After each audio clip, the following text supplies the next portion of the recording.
La foi en Jésus-Christ. Comment le Christ peut éclairer ta vie quand tu penses que tout est fichu? Il arrive à chacun de traverser des moments où tout semble perdu, où l'espoir s'éloigne et où le poids de la vie paraît trop lourd à porter. Peut-être es-tu dans cette situation en ce moment même.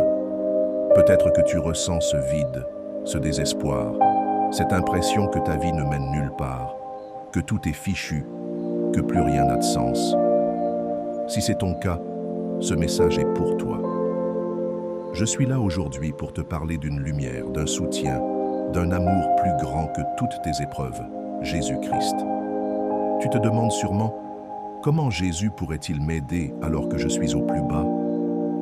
Laisse-moi te montrer comment sa présence, son amour et sa parole peuvent transformer radicalement ta vie, même lorsque tu penses que tout est perdu.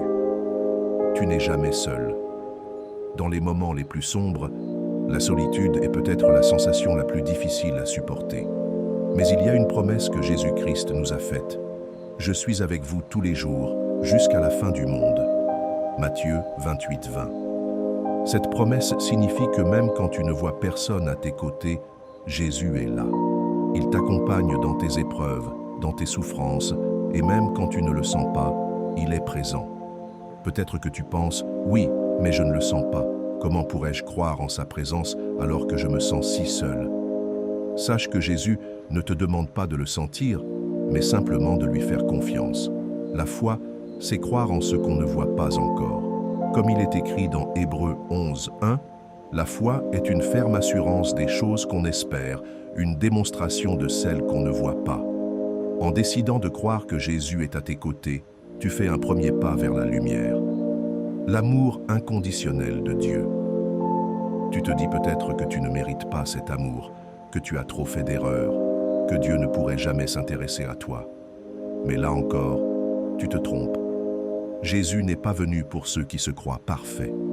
Il est venu pour ceux qui souffrent, ceux qui doutent, ceux qui pensent qu'ils ne valent plus rien.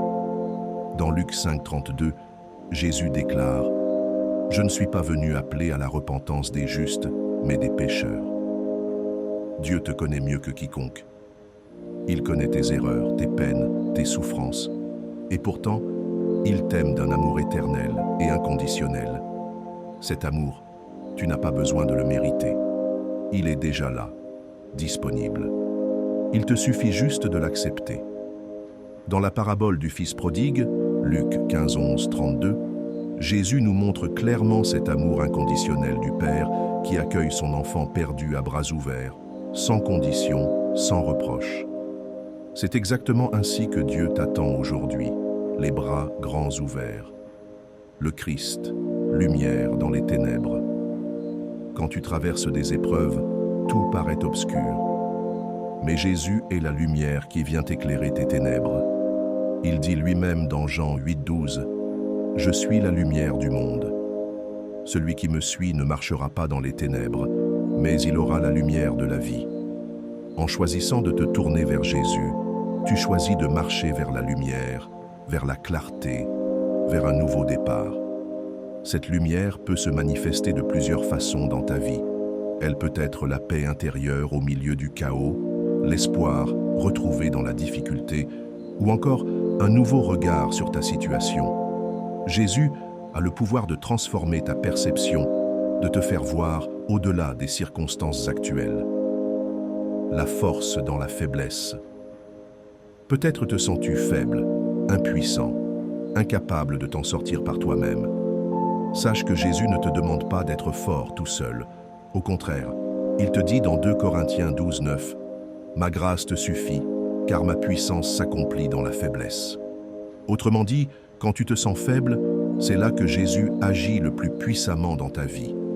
Laisse-lui tes fardeaux, tes peines, tes problèmes. Il est prêt à porter avec toi tout ce qui t'accable. Dans Matthieu 11, 28, il te dit aussi « Venez à moi, vous tous qui êtes fatigués et chargés, et je vous donnerai du repos. » Ce repos est à ta portée. Il suffit juste d'ouvrir ton cœur à Jésus. Retrouver l'espoir. L'espoir est le moteur de la vie. Quand on pense que tout est fichu, c'est souvent parce qu'on a perdu espoir. Mais Jésus est la source même de l'espoir. Peu importe la situation dans laquelle tu te trouves, il peut te redonner une raison d'y croire, de te relever, de continuer. Dans Jérémie 29:11, Dieu te dit « Car je connais les projets que j'ai formés sur vous, dit l'Éternel, projets de paix et non de malheur, afin de vous donner un avenir et de l'espérance. » Ce verset est pour toi aujourd'hui. Jésus veut te donner cet avenir et cet espoir dont tu as tant besoin. Aujourd'hui, prends ce temps pour te rapprocher de Jésus. Parle-lui avec ton cœur, avec tes mots, dis-lui tout ce que tu ressens. Il t'écoute, il t'attend et surtout, il t'aime d'un amour éternel. Souviens-toi que même dans les moments les plus sombres, Jésus est à tes côtés. Il peut transformer ta vie, éclairer ton chemin et te redonner un sens, un but, un nouvel espoir. Ta vie n'est pas finie. En Jésus, elle peut même commencer véritablement, renouvelée par son amour et sa grâce. Fais-lui confiance et il t'aidera à traverser chaque épreuve, car il a promis d'être là, aujourd'hui et pour toujours.